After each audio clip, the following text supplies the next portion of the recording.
अगर हम कल्पना करें एक ऐसी नदी की जो हजारों साल पहले दुनिया के नक्शे से अ, अचानक से गायब हो गई, मतलब एकदम से खत्म हो गई, हाँ, और लेकिन आज भी उपग्रहों की नजरों में और जमीन के सैकड़ों फीट नीचे वो धड़क रही है। बिल्कुल, ये बहुत ही हैरान करने वाला है। हाँ, या फिर जरा सोचिए एक ऐसे जलीय जीव के बारे में जो शिकार करने के लिए अपनी आंखों का नहीं बल्कि आवाज की गूंज का इस्तेमाल करता है। क्योंकि उसकी नदी का पानी इतना मटमैला हो चुका है हम्म, कि वहां कुछ भी देखना लगभग नामुमकिन है। सही कहा। तो आज की ये जो यात्रा है ना, ये किसी सामान्य भूगोल की किताब के पन्ने पलटने जैसी बिल्कुल नहीं है। एकदम नहीं। मतलब आज हम अंतरिक्ष से पृथ्वी को देखने वाले उस नजरिए का इस्तेमाल कर रहे हैं जहां हिमालय की बर्फ से ढकी चोटियों से निकलकर नीले और सुनहरे रंग के पानी की धाराएं किसी विशाल जीवित नाड़ी तंत्र की तरह पूरे भारतीय उपमहाद्वीप में फैल रही हैं। एक नसों के जाल की तरह। बिल्कुल। और JS71 क्लासेस द्वारा प्रदान की गई सामग्री पर आधारित इस विशेष और गहन चर्चा में हम ये समझने की कोशिश करेंगे कि ये महान नदियां सिर्फ जल के स्रोत नहीं हैं, मतलब ये जीवित सभ्यताएं हैं, कुछ गहरे रहस्य हैं और हमारे अस्तित्व का सबसे बड़ा आधार है। और सच कहूं तो यही बात इस विषय को इतना ज्यादा रोमांचक बनाती है। हम अक्सर नक्शों पर इन नदियों को बस नीली रेखाओं या सिर्फ भौगोलिक सीमाओं के रूप में देखते हैं। हाँ, वो स्कूल वाली एटलस में जैसे दिखता है। बिल्कुल बिल्कुल भाई। लेकिन स्रोत सामग्री में एक बहुत ही चौंकाने वाला तथ्य सामने आया है। भारत की 47% आबादी केवल गंगा बेसिन पर ही निर्भर है। मतलब ये आंकड़ा मुझे सच में सोचने पर मजबूर कर देता है। अगर 27% भूमि गंगा द्वारा सिंचित होती है तो लगभग आधी आबादी इस पर निर्भर कैसे हो सकती है? ये एक बहुत ही तार्किक सवाल है। देखिए, इसका जवाब इस बात में छिपा है कि नदियां सिर्फ खेतों को पानी नहीं देती। अच्छा। जब हम 47% आबादी की बात करते हैं ना, तो इसमें सिर्फ किसान शामिल नहीं है। इसमें वे तमाम बड़े शहर, औद्योगिक केंद्र, कारखाने और व्यापारिक मार्ग शामिल हैं जो इस बेसिन के किनारे बसे हुए हैं। मतलब पूरा का पूरा जो इकोनॉमिक सिस्टम है वो। बिल्कुल। पानी बस्तियों को अपनी ओर खींचता है और बस्तियां फिर अर्थव्यवस्था को जन्म देती हैं। हम यहाँ करोड़ों लोगों के पीने का पानी, रोजगार और उनके दैनिक जीवन के बुनियादी ढांचे की बात कर रहे हैं। तो कहने का मतलब ये है कि ये सिर्फ एक भौगोलिक रेखा नहीं है, बल्कि देश की अर्थव्यवस्था की एक तरह से रीढ़ है। एकदम सही। तो चलिए इस सिनेमाई यात्रा की शुरुआत उत्तर के मुकुट से करते हैं और इसकी शुरुआत एक ऐसे विषय से करना सबसे सही होगा जिसे मैं नामकरण संस्कार कहना पसंद करूंगा। नामकरण संस्कार दिलचस्प है। हाँ, क्योंकि जब हम भारत की वैश्विक पहचान की बात करते हैं तो सिंधु नदी का नाम सबसे पहले आता है। इंडिया और हिंदू जैसे जो नाम है वो इसी महान नदी सिंधु से उत्पन्न हुए। जी बिल्कुल। लेकिन मेरा सवाल ये है कि आखिर एक अकेली नदी में ऐसा क्या था जिसने हड़प्पा और मोहनजोदाड़ो जैसी दुनिया की सबसे उन्नत सभ्यताओं को जन्म दे दिया?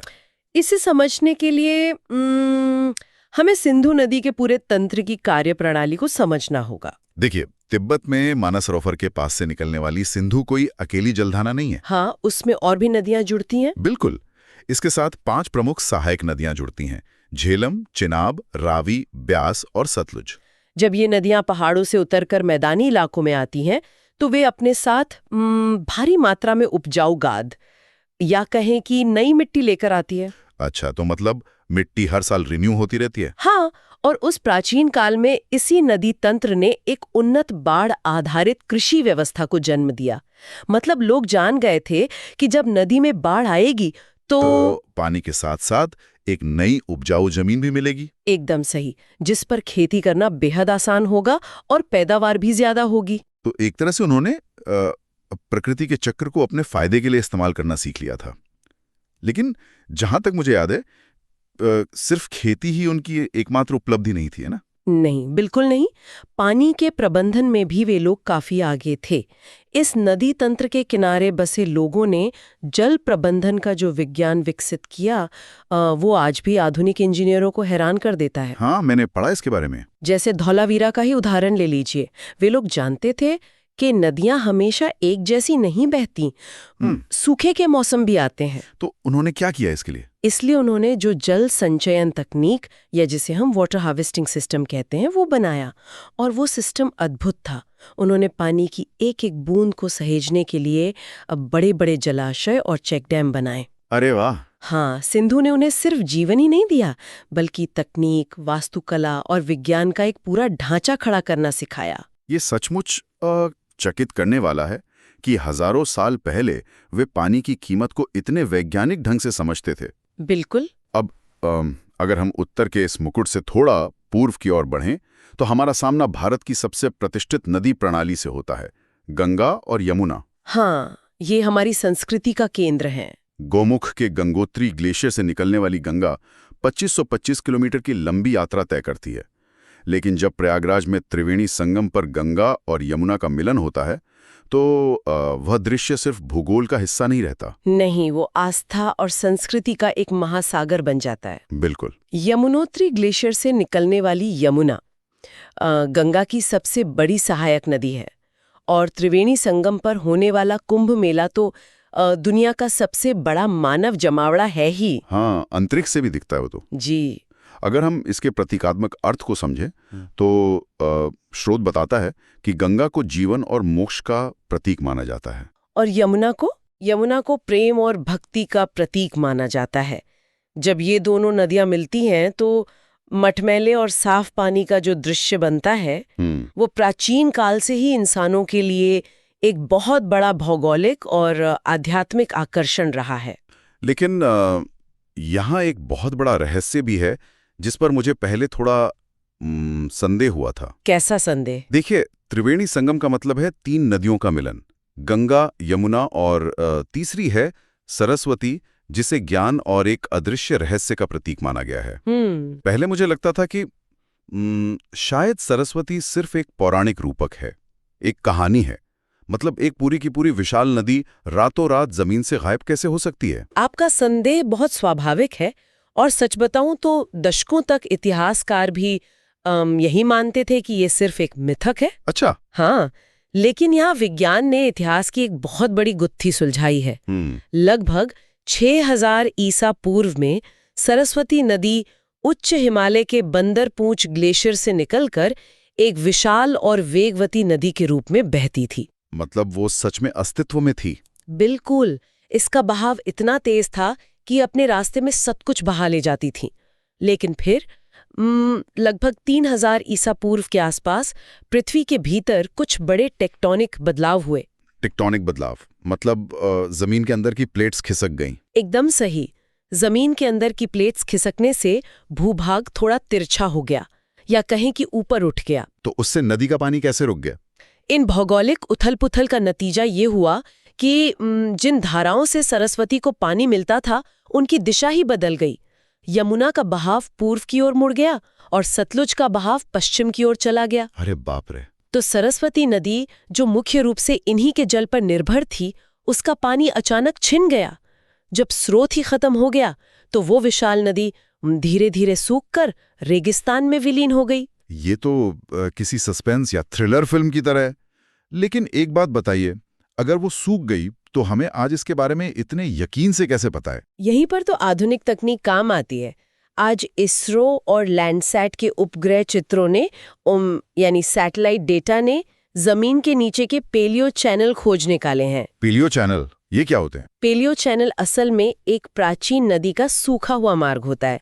देखिए, जब एक नदी हजारों साल तक बहती है तो वो जमीन के अंदर की मिट्टी की संरचना को बदल देती है। अच्छा। जिससे वो मिट्टी बाकी जमीन की तुलना में नमी को अलग तरह से सोखती है।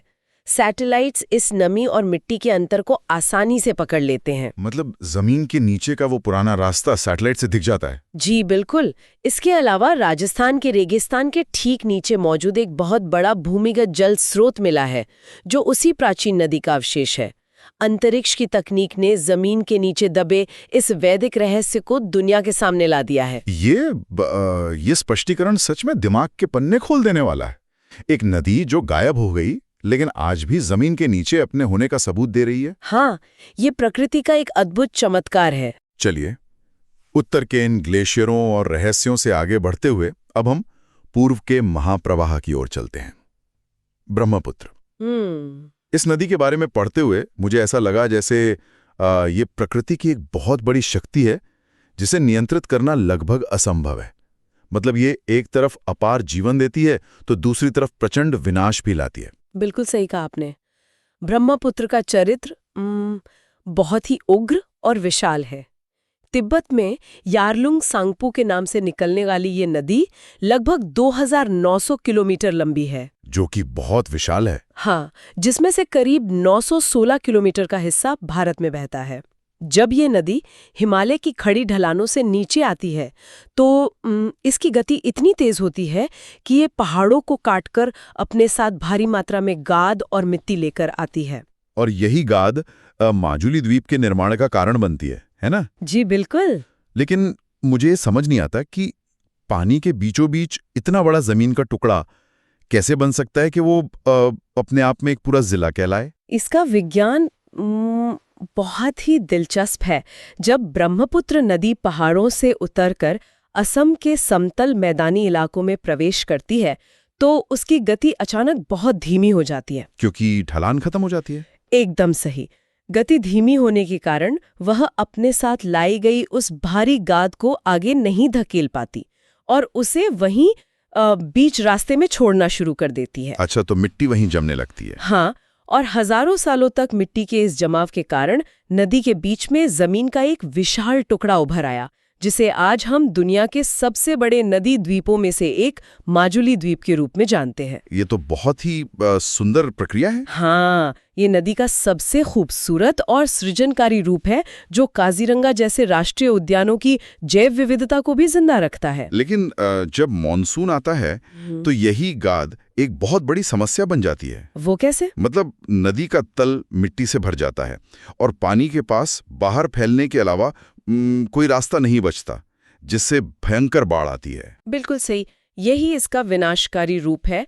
मिट्टी के कटाव और बाढ़ के कारण हर साल भारी नुकसान होता है, लेकिन हम इस चुनौती को एक अवसर में भी बदल रहे हैं। वो किस तरह से? नदी के इसी विशाल आकार और बहाव का उपयोग अब एक बड़े व्यापारिक गलियारे के रूप में किया जा रहा है। इसे राष्ट्रीय जलमार्ग 2 के रूप में विकसित किया जा रहा है, जो पूर्वोत्तर भारत को देश के बाकी हिस्सों से जोड़ने का एक बहुत ही महत्वपूर्ण जरिया बन रहा है। ये एक बहुत ही शानदार नजरिया है। अब उत्तर और पूर्व की इन विशाल जलधाराओं के बाद एक ऐसा सवाल सामने आता है जो भूगोल के हर छात्र को कभी न कभी जरूर परेशान करता है। मैं समझ रही हूँ आप किस तरफ जा रहे हैं। हाँ, जब हम मध्य भारत की ओर रुख करते हैं तो हमारा सामना मध्य भारत की धड़कन यानी नर्मदा नदी से होता है। भारत की ज्यादातर बड़ी नदियां जैसे गंगा, गोदावरी या कृष्णा पूर्व की ओर बहकर बंगाल की खाड़ी में गिरती हैं जी। और जमीन का प्राकृतिक ढलान भी उसी तरफ है। तो फिर नर्मदा पश्चिम की ओर बहकर अरब सागर में उल्टी क्यों बहती है? इसका जवाब उस जमीन की भौतिक बनावट में छिपा है जहां से ये बहती है। मध्य प्रदेश के अमरकंटक से निकलने वाली नर्मदा नदी 1312 किलोमीटर लंबी है। यह सामान्य जमीन पर नहीं बहती, बल्कि ये एक भ्रंश घाटी या जिसे रिफ्ट वैली कहते हैं, उससे होकर गुजरती है। अगर मैं इसे एक रूपक के जरिए समझने की कोशिश करूं, तो क्या हम इसे एक टूटी हुई स्लाइड या पाइप की तरह मान सकते हैं? कैसे? मतलब अगर हम एक समतल मेज पर पानी डालें तो वो ढलान के हिसाब से फैलेगा, लेकिन अगर उसी मेज के बीच में एक गहरी दरार या नाली बन जाए तो सारा पानी उसी दरार के रास्ते तेजी से बहेगा, चाहे ढलान किसी भी तरफ हो। क्या भ्रंश घाटी कुछ ऐसी ही होती है? यह बहुत ही सटीक उदाहरण है। जब जमीन के 2 बड़े हिस्से किसी भौगोलिक हलचल के कारण अलग हो जाते हैं तो उनके बीच एक गहरी और संकीर्ण दरार बन जाती है, जिसे हम भ्रंश घाटी कहते हैं। अच्छा। विंध्य और सतपुरा पर्वत श्रृंखलाओं के बीच यही दरार बनी हुई है और नर्मदा उसी दरार में फंसकर जमीन के सामान्य ढलान के विपरीत पश्चिम की ओर बहने लगती है। और शायद यही कारण है कि जब नर्मदा समुद्र से मिलती है तो वह डेल्टा नहीं बनाती बल्कि एक एस्चुअरी बनाती है। बिल्कुल। अगर मैं अपनी पिछली समझ का इस्तेमाल करूं तो डेल्टा का मतलब है जब कोई नदी समुद्र में मिलने से पहले अपने साथ लाई मिट्टी को मैदानी इलाके में एक हाथ की उंगलियों की तरह चारों तरफ फैला देती है। हाँ, जैसे सुंदरबन का डेल्टा। लेकिन क्योंकि नर्मदा एक गहरी और पथरीली दरार यानी उस पाइप जैसी संरचना के अंदर बह रही है, तो वो फैल नहीं पाती। वो एक तेज धारा के रूप में सीधे समुद्र में टकराती है। क्या मैं सही सोच रहा हूँ? आप बिल्कुल सही दिशा में सोच रहे हैं। इसी संकरे, गहरे और सीधे मुहाने को एस्चुरी कहा जाता है। अच्छा। चूंकि यहाँ मिट्टी का जमाव नहीं होता और मुहाना बहुत गहरा होता है, इसलिए ये जगह प्राकृतिक बंदरगाहों के निर्माण के लिए बहुत ही अनुकूल होती है। व्यापार के लिए बहुत जरूरी है। लेकिन नर्मदा का महत्व सिर्फ इसके भूगोल तक सीमित नहीं है। स्रोत में बहुत ही तटस्थ रूप से ये भी बताया गया है कि ये नदी आस्था और प्रगति दोनों का केंद्र है, और कभी-कभी इन दोनों के बीच एक गहरा तनाव भी पैदा होता है। हाँ, एक तरफ ओंकारेश्वर जैसे पवित्र ज्योतिर्लिंग हैं और नर्मदा परिक्रमा जैसी गहरी धार्मिक परंपराएं हैं, जहां लोग नदी को एक जीवित देवी मानकर उसकी पैदल परिक्रमा करते हैं। और दूसरी तरफ ये नदी मध्य भारत के विकास का इंजन भी है। बिल्कुल। सरदार सरोवर जैसा विशाल बांध इसी नदी पर बना है, जो लाखों हेक्टेयर जमीन की सिंचाई करता है और बिजली पैदा करता है। लेकिन हर बड़े ढांचे की एक कीमत होती है ना? बिल्कुल होती है। इसी बांध के कारण विस्थापन और पर्यावरण के मुद्दों को लेकर नर्मदा बचाओ आंदोलन खड़ा हुआ। ये नदी इस बात का एक स्पष्ट उदाहरण है कि कैसे हमें भविष्य में विकास की जरूरतों और पर्यावरण के संरक्षण के बीच एक बहुत ही नाजुक संतुलन खोजना होगा। सही कहा। और विकास तथा जल के इसी रिश्ते को समझते हुए अब हम उस हिस्से की ओर बढ़ते हैं जो सबसे ज्यादा चौंकाने वाला है। दक्षिण की नदियां। हाँ, हमने देखा कि उत्तर की नदियां ग्लेशियरों के कारण अमर हैं। उनके पास बर्फ का एक सुरक्षित बैंक है जो गर्मियों में भी उन्हें पानी देता रहता है। लेकिन अगर हम इस बर्फ के सुरक्षा कवच को हटा दें, तो क्या एक पूरी सभ्यता सिर्फ मॉनसून की बारिश के भरोसे जिंदा रह सकती है? ये वास्तव में प्रायद्वीपीय नदियों का सबसे अद्भुत पहलू है। उत्तर की नदियों के विपरीत दक्षिण की नदियां पूरी तरह से बारिश पर निर्भर हैं। मतलब जब बारिश नहीं होगी तो पानी कम हो जाएगा। हाँ, गर्मियों में इनका जल स्तर बहुत कम हो जाता है, लेकिन फिर भी ये नदियां दक्षिण भारत के पूरे कृषि और आर्थिक तंत्र का सबसे बड़ा आधार है। ऐसा कैसे संभव है? इसका कारण ये है कि इन नदियों का तंत्र बहुत पुराना है। इन्होंने अपने बहाव के रास्ते जमीन में बहुत गहराई तक उकेर लिए हैं। अगर हम इन नदियों की बात करें तो स्रोत गोदावरी, कृष्णा और कावेरी का प्रमुखता से जिक्र करता है। जी हाँ, सबसे पहले बात करते हैं गोदावरी की। इसे दक्षिण गंगा कहा जाता है। दक्षिण गंगा। अच्छा, नासिक से राजमुंद्री तक बहने वाली ये प्रायद्वीपीय भारत की सबसे लंबी नदी है और इसका बेसिन इतना विशाल है कि ये एक बहुत बड़े भूभाग को जीवन देती है। और कृष्णा नदी? इसके बाद कृष्णा नदी है जो महाबालेश्वर से निकलती है। कृष्णा बेसिन विशाल कृषि क्षेत्रों को तो सींचता ही है, साथ ही यह श्रीशैलम जैसे विशाल बांधों का केंद्र भी है जो पानी को सहेजने और बिजली उत्पादन में महत्वपूर्ण भूमिका निभाते हैं। और कावेरी? इतिहास में जब हम चोल साम्राज्य या दक्षिण की महान कृषि व्यवस्थाओं के बारे में पढ़ते हैं तो कावेरी का नाम तो हमेशा आता है। इसे तो उर्वरता की देवी माना जाता है। बिल्कुल। कर्नाटक और तमिलनाडु के जो सबसे उपजाऊ कृषि हृदय क्षेत्र हैं, उनका पोषण कावेरी ही करती है। यहाँ के लोगों ने सदियों पहले ही जल प्रबंधन की महत्ता को समझ लिया था। मतलब उन्हें ग्लेशियरों की जरूरत नहीं पड़ी? हाँ, बिना ग्लेशियरों के भी मॉनसून के पानी को सही तरीके से चैनलाइज करके इन नदियों ने सदियों से दक्षिण भारत की सभ्यताओं और अर्थव्यवस्था को न सिर्फ जिंदा रखा है बल्कि बहुत समृद्ध भी किया है। लेकिन यहाँ एक बहुत ही कड़वी विडंबना सामने आती है। जब हम स्रोत सामग्री के अगले हिस्से में प्रवेश करते हैं तो हमारा सामना एक ऐसे यथार्थ से होता है जिसे पचाना बहुत मुश्किल है। आप प्रदूषण की बात कर रहे हैं ना? हाँ, हम एक तरफ तो नदियों की देवी और माँ के रूप में पूजा करते हैं, उनकी आरती उतारते हैं, लेकिन दूसरी तरफ हम देखते हैं कि वही नदियां दुनिया में सबसे अधिक प्रदूषित हैं। ये तो है। ये तो वैसा ही हुआ कि आप किसी को पूज रहे हैं और उसी के खाने में धीरे धीरे जहर भी मिला रहे हैं। ये हमारी आधुनिक सभ्यता का सबसे बड़ा और खतरनाक विरोधाभास है। जरा इसके आर्थिक महत्व को देखिए। भारत का 50% कृषि उत्पादन इन्हीं नदी घाटियों पर निर्भर है। आधी खेती। अंधाधुंध विकास की एक बहुत भारी कीमत चुकानी पड़ रही है। और वो कीमत कौन चुका रहा है? वो कीमत सबसे पहले वहां रहने वाले जीव यानी हमारी जैव विविधता चुका रही है। जैव विविधता की बात करते ही स्रोत में गांगे डॉल्फिन का जो जिक्र है वो सीधा ध्यान खींचता है। हाँ। इसे सूसू भी कहा जाता है और ये अंधी होती हैं। पहले मुझे लगता था कि शायद ये कोई बीमारी या विलुप्त होने की प्रक्रिया का हिस्सा है, लेकिन इसका कारण कुछ और ही है ना? ये कोई बीमारी नहीं है, बल्कि ये विकासवाद यानी इवोल्यूशन का एक बेहतरीन उदाहरण है। वो कैसे? देखिए, गंगा नदी का पानी मैदानी इलाकों में इतनी गाद और मिट्टी लेकर आता है कि पानी बहुत मटमैला हो जाता है।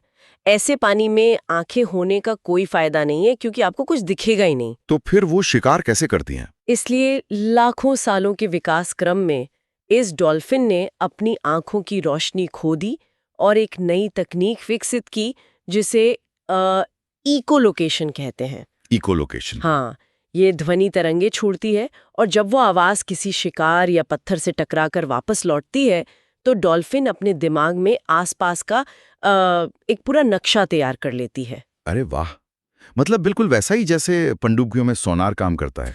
प्रकृति का विज्ञान वाकई अद्भुत है। अद्भुत तो है, लेकिन यहाँ दुखद बात यह है कि डॉल्फिन को नदी के स्वास्थ्य का सूचक माना जाता है। हाँ, अगर डॉल्फिन जिंदा है तो पानी साफ है। लेकिन आज इनकी संख्या सिमटकर मात्र 6,327 के आसपास रह गई है। सिर्फ 6,000? हाँ, और सिर्फ डॉल्फिन ही नहीं, घड़ियालों की आबादी में तो 96% तक की गिरावट आ चुकी है। 96%? हाँ बाप रे, ये तो लगभग खत्म होने की कगार पर है। बिल्कुल, प्रदूषण और मछली पकड़ने के जालों ने उनका अस्तित्व लगभग खत्म कर दिया है। इसी तरह नर्मदा बेसिन में रहने वाली संकटग्रस्त महसीर मछली भी कड़ा संघर्ष कर रही है। और जाहिर सी बात है, ये जहर सिर्फ मछलियों तक नहीं रुकता। अगर पानी में जहर है तो वो इंसानों के शरीर में भी तो जाएगा। एकदम सही। स्रोत में जो प्रदूषण के आंकड़े दिए गए हैं वे सच में डराने वाले हैं। आंकड़े बताते हैं कि भारत में 296 से अधिक नदियां अत्यधिक प्रदूषित हैं। कारखानों का औद्योगिक कचरा और शहरों का सीवेज बिना किसी ट्रीटमेंट के सीधे जीवनदायिनी नदियों में बहाया जा रहा है। और इसका स्वास्थ्य पर क्या असर हो रहा है? इसका परिणाम ये है कि हर साल लगभग 37.7 मिलियन यानी 3.25 करोड़ लोग जलजनित बीमारियों से प्रभावित हो रहे हैं। 3.25 करोड़ लोग? हाँ, ये कोई छोटा आंकड़ा नहीं है। 3.25 करोड़ की आबादी दुनिया के कई देशों की कुल आबादी से भी ज्यादा है। ये एक बहुत बड़ा राष्ट्रीय स्वास्थ्य संकट है। एक तरफ प्रदूषण तजे हैं, हमारी नदियों का दम घोट रहा है, और दूसरी तरफ एक और बड़ा साया हम पर मंडरा रहा है, जलवायु परिवर्तन यानी क्लाइमेट चेंज। हाँ, ये सबसे बड़ी चुनौती है। जब मैं स्रोत के अंतिम हिस्से को पढ़ रहा था तो एक सवाल ने मुझे बहुत परेशान किया। जिन महान नदियों का उद्गम ग्लेशियरों से होता है, अगर बढ़ता तापमान उन ग्लेशियरों को ही पिघला दे तो क्या होगा? क्या ये नदियां सिर्फ इतिहास बन जाएंगी? ये डर पूरी तरह से वैज्ञानिक है। डेटा हमें बताता है कि लिटिल आइस एज के बाद से गंगा, सिंधु और ब्रह्मपुत्र को पोषित करने वाले ग्लेशियरों ने अपना लगभग 40% हिस्सा खो दिया है। 40%? मतलब लगभग आधा बर्फ पिघल चुका है। हाँ, वे तेजी से सिकुड़ रहे हैं। और सबसे बड़ी चेतावनी ये है कि गंगोत्री ग्लेशियर, जो गंगा का मुख्य स्रोत है, अनुमान है कि साल 2100 तक वो अपनी 60% मात्रा खो देगा। 60%? अगर ऐसा हुआ तो इसका मतलब है कि नदियों के बहने का पूरा चरित्र ही बदल जाएगा। बिल्कुल बदल जाएगा। अगर ग्लेशियर पिघल गए तो जो नदियां आज 12मासी हैं, जिनमें साल भर पानी रहता है, वो पूरी तरह से मौसमी नदियों में बदल जाएंगी। मतलब सिर्फ बारिश के भरोसे? हाँ, वे सिर्फ बारिश के मौसम में बहेंगी और बाकी साल वे एक सूखे नाले की तरह नजर आएंगी। अगर ऐसा हुआ तो ये सिर्फ नक्शे पर पानी के कम होने की घटना नहीं होगी। फिर क्या होगा? ये भारत के कृषि तंत्र, अर्थव्यवस्था और करोड़ों लोगों के अस्तित्व के लिए एक बहुत ही प्रलयकारी स्थिति होगी। ये सचमुच एक बहुत ही गंभीर तस्वीर है। लेकिन क्या कोई उम्मीद बाकी है? मतलब क्या कोई ऐसा रास्ता है जिससे हम अपनी नदियों को इस तय लग रही बर्बादी से बचा सकें? देखिए, उम्मीद हमेशा होती है। पुनरुद्धार या रिस्टोरेशन की दिशा में कदम उठाए भी जा रहे हैं। नमामि गंगे जैसी संरक्षण नीतियां एक अच्छी शुरुआत है और इसके कुछ सकारात्मक नतीजे भी दिख रहे हैं। जैसे डॉल्फिन और घड़ियालों की संख्या में हल्का सुधार दर्ज किया गया है। लेकिन हमें ये समझना होगा कि सिर्फ सरकारी नीतियों या किसी एक योजना से नदियां साफ नहीं होंगी। तो असली समाधान क्या है? इसके लिए सामुदायिक भागीदारी बहुत जरूरी है। जब स्थानीय नागरिक, समाज और उद्योग खुद घाटों, तटों और पानी की सफाई की जिम्मेदारी लेंगे, तब जाकर असली बदलाव आएगा। मतलब प्रदूषण को स्रोत पर ही रोकना होगा। एकदम सही। हमें प्रदूषण को उसके स्रोत पर ही रोकना होगा। इसी सतत विकास यानी सस्टेनेबल डेवलपमेंट से ही हमारा भविष्य सुरक्षित हो सकता है। आज की ये चर्चा बहुत ही आंखें खोलने वाली रही। JS71 क्लासेस द्वारा दिए गए इस बेहतरीन स्रोत के लिए हम सच में धन्यवाद करते हैं, जिसने हमें उत्तर के ऊंचे ग्लेशियरों से लेकर मध्य भारत की दरारों और दक्षिण के पठारों तक की ये अद्भुत सिनेमाई यात्रा करवाई। बिल्कुल। हमने गहराई से समझा कि नदियां सिर्फ पानी का बहता हुआ रूप नहीं है, वे हमारी सभ्यताओं का पालना रही हैं, वे जीवन देती हैं, वे भूगोल रचती हैं। और सबसे जरूरी बात, वो प्रकृति के उस नाजुक संतुलन का हिस्सा हैं जिसके बिगड़ने पर पूरा समाज ताश के पत्तों की तरह ढह सकता है। एकदम सही कहा आपने। और इसी के साथ हम आज की इस गहन चर्चा के अंत तक आ गए हैं। लेकिन इसे खत्म करने से पहले स्रोत सामग्री में छिपे एक बहुत ही गहरे विचार को सामने रखना चाहूंगा। जी बताइए। वहां कहा गया है कि नदियां केवल जल नहीं, हमारी सभ्यता का दर्पण है। एक बार रुकिए और थोड़ा सोचिए। अगर एक नदी हमारी सभ्यता का आईना है, तो आज एक सूखती, हाँफती और प्रदूषित होती नदी हमारे समाज के भविष्य के बारे में कैसी तस्वीर दिखा रही है? ये बहुत ही गहरा सवाल है। क्या हम उस दर्पण में अपना अक्स देखने के लिए तैयार हैं? इस गहरे सवाल के साथ हम आज की ये यात्रा यहीं समाप्त करते हैं। इस पर सोचने का सिलसिला जारी रखिएगा।